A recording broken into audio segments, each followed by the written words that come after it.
لقمان حکیم اپنے بیٹے کو نصیحت کر رہے تھے. اپنے بیٹے کو نصیحت کرتے ہیں, بیٹھا کر نصیحت کرتے ہیں. سب سے پہلی جو نصیحت ہوتی ہے, یا بنی لا تشرک باللہ ان الشرک لظلم عظیم, کہ میرے بیٹے اللہ کے ساتھ شریک نہ ٹھہرانا.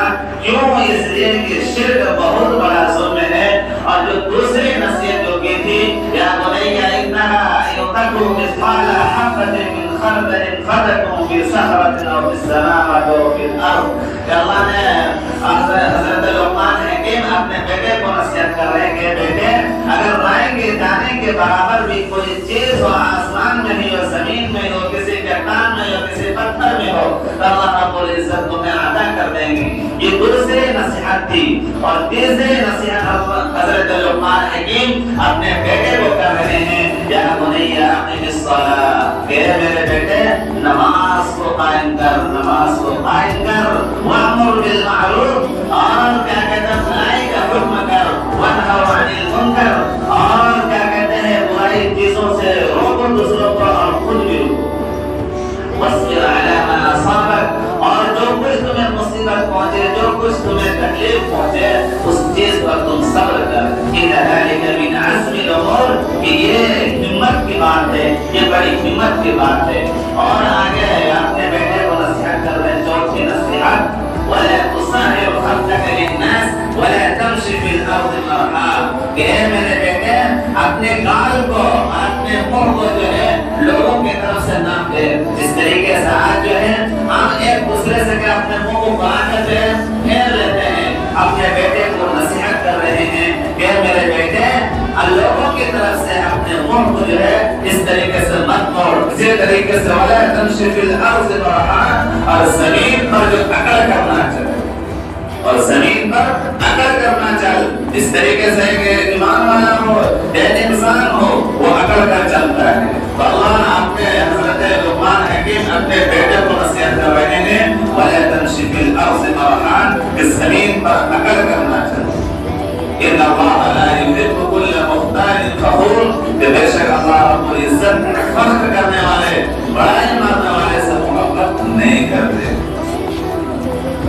اور آگے پانچویں نصیحت جو کر رہے ہیں حضرت لقمان حکیم, واقصد فی مشیک واغضض من صوتک, کہ جب تم زمین پر چل تو جو ہے درمیانے روی اختیار کر, نہ اتنا زیادہ دوڑ کر چل اور نہ ہی اتنا زیادہ جو ہے دھیرے دھیرے چل, کہ جس طریقے سے دوسرا بھی آپ نے سوچے کہ یہ مریم قسم کا آدمی, اس کے اندر طاقت نہیں ہے.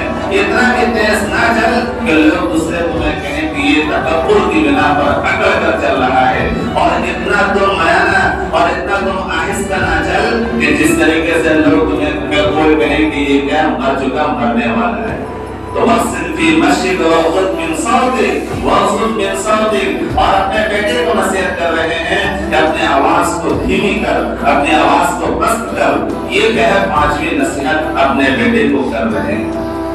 میرے بھائی اور بزرگوں, آج ہماری اولاد ہے, آج ہماری بہت ساری اولاد ہیں. یہ پانچوں جو نصیحت اپنے بیٹے کو کر رہے ہیں, آخر کوئی وجہ ہوگی, کوئی وجہ ضرور ہے. آج ہمارے پاس اولاد ہے, ہمارے پاس کیا ہے, بہت ساری چیزیں ہیں, لیکن ہم اپنے بیٹے کو نصیحت نہیں کرتے. یہ حضرت لقمان حکیم اپنے بیٹے کو نصیحت, پانچ چیزوں میں پوری زندگی کے اندر جو چیز آنے والی ہوتی ہے اور جو چیز ہوا کرتی ہے, یہ پانچوں نصیحت کے اندر جو ہے پوری زندگی کو انہوں نے لپیٹ دیا اور اپنے بیٹے کے سامنے کہہ رکھ دی.